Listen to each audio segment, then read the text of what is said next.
আমার কাছে মনে হয়েছে যে এই ইতিহাসের সাক্ষী হওয়া উচিত, এর জন্য আমি আসছি। ১৭ বছর পরে তারেক রহমান দেশে আসছে, আপনি এই প্রোগ্রামে আসছেন, আসার পরে আপনার অনুভূতিটা কেমন? আমার তো অনেক উচ্ছ্বাসিত, এর জন্য আমি আসছি। আমার বাসা হচ্ছে সাভার। এখন আমি বেশ কিছুক্ষণ বাসায় ছিলাম, আমি একটা দলের দায়িত্বেও আছি, কিন্তু আমার কাছে মনে হয়েছে যে এই ইতিহাসের সাক্ষী হওয়া উচিত, এর জন্য আমি আসছি।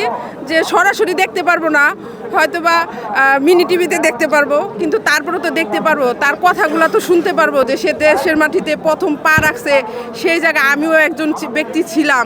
এটা আমার কাছে অনেক আনন্দঘন একটি মুহূর্ত হবে বলে আমি এখানে আসছি। এই সমাবেশে আছে কত কোটি মানুষের সমাগম হতে পারে?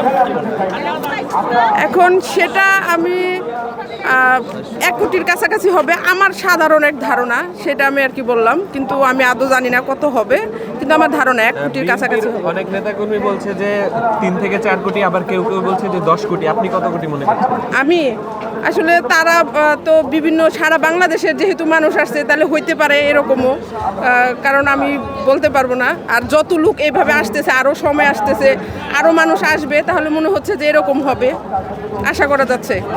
17 বছর পর আসতেছে, আপনারা আসলে বিএনপির পক্ষ থেকে প্রস্তুত কিনা তাকে বরণ করতে?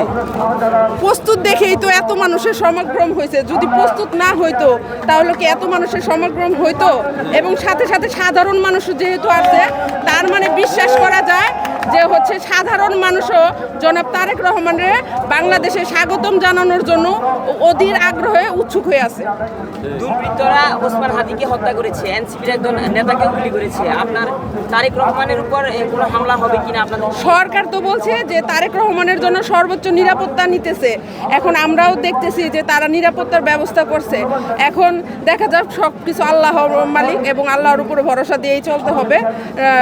জীবন দেওয়ার মালিক যেমন আল্লাহ, জীবন নেওয়ার মালিকও আল্লাহ। তবে আমরা আশা করি ভালো কিছুই হবে ইনশাল্লাহ।